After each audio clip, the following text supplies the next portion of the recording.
Welcome back to CTV Morning Live. There's the final product of the dish we are about to make from Zen Kitchen. Caroline Ishii joining us once again. Great to have you back on the show. Thank you for having me. How are things over at the kitchen? Really zen. Good. It's been really busy.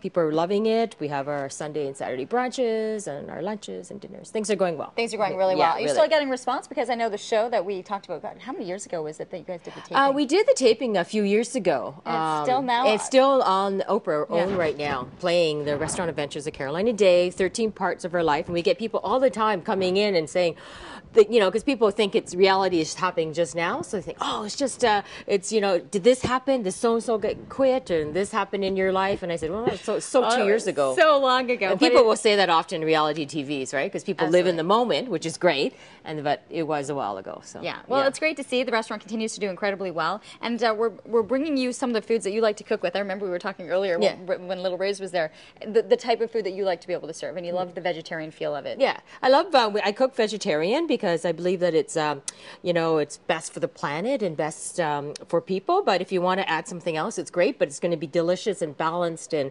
really nutritious for the family.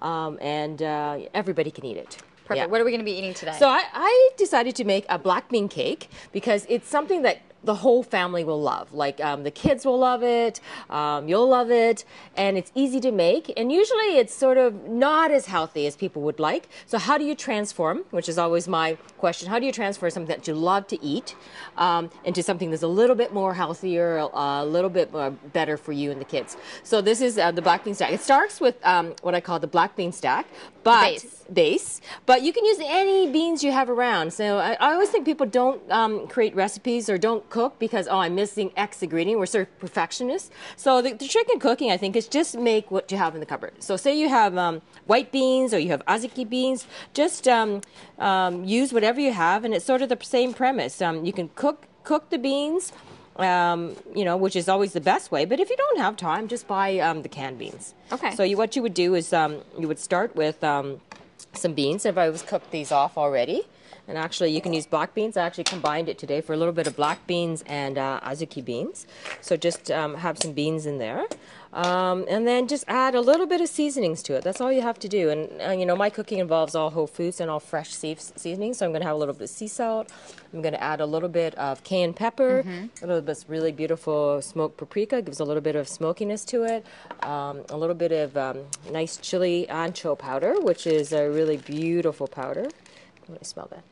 That's nice. You know what I mean? So yes. I really think people have to eat with their eyes, but also they smell a lot. People have a lot of smell memories. I think they often say that taste is the last thing that people do. So I'm going to put a little bit of red onions in there, a little bit of, I'm just going to cut up some limes, and that's it. Just fresh things. If you don't have all of them, don't worry about it, you know. And then I'll probably put a little bit more, just crush that in a little bit.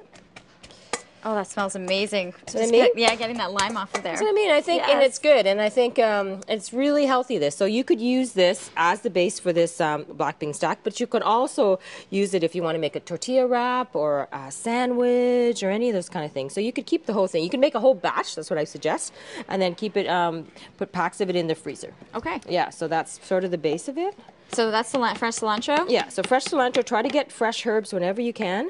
You just have to, you know, or parsley. But cilantro is sort of the basis of sort of a Mexican-inspired cuisine. So that's... Here I'll go. You go.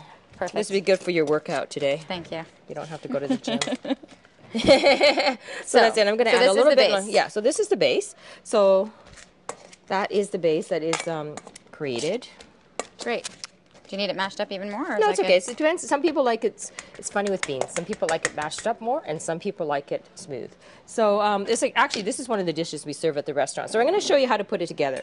One of the things that's invaluable to making things look fancy is to try to get a mold.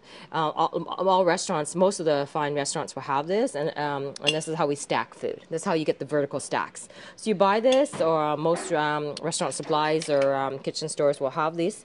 And I'm just going to put, I've made this black bean, and I'm going to put it in here. Again, you can use any kind of bean you have available. So I'm going to make it look pretty because I think it's nice if you're entertaining or even for yourself at home. It's you know, really neat. Well, if I was to be able to present something that looked like that, trust me, I'd be trying to do it. And you can. So right. I'm seeing that I can. Think about this for your next party, actually. All right. So they're the beans. So they're beans. So don't take. Then you're going to put some like guac. So either you can buy some guac, you can make just some fresh avocados, a little bit of lime juice and cilantro and salt, and you have your avocados. But if we go to Zen Kitchen, then we'll find your homemade guac. So then the trick there is always keep on pressing down, and then you're going to have a little bit of salsa. Again, you can buy salsa, but it's very easy to make. Just some fresh tomatoes and a little bit of maybe garlic and onions. So you press that down in there. I'm going to press a little bit of our nut-based sour cream in here. See how yummy that is? This looks unbelievable. See, and it's I'm way too excited about a little bit onions, and it's really quite healthy. So what I did two things for chips too. I did pita chips. So you get pita, and you know how often they get stale. So you just put it into little triangles or whatever, and put it with a little bit of olive oil and salt in the oven for about 10 minutes on 350, and there you go. You have your chips. Yeah, you have your chips. So really quite a healthy meal. So then you do that, and then you just take that off. And that's it. Isn't that great? That looks awesome. Buy one of these. And then you'll see. You'll be so impressed. In your next gathering, you can do this, and I'm happy to. Can I dig in? Yeah. Okay, I'm digging in. For people who are looking for more information, where can they find you? So at Zen Kitchen, 634 Somerset, between Bronson and Percy, we have a great website, zenkitchen.ca, and I'm happy to answer any questions that the public may have on. I love cooking. Obviously, I have a passion for cooking. I have a passion for eating. So they can just email me at caroline@zenkitchen.ca, and I'm happy to answer anybody's questions. And yours too. If you have any questions for your next entertainment, let me know. I just got a new dish that I'm going to have when people come over. Yeah, very easy. We had to take a commercial break. Still more to come here on your Family Day edition of CTV Morning Live.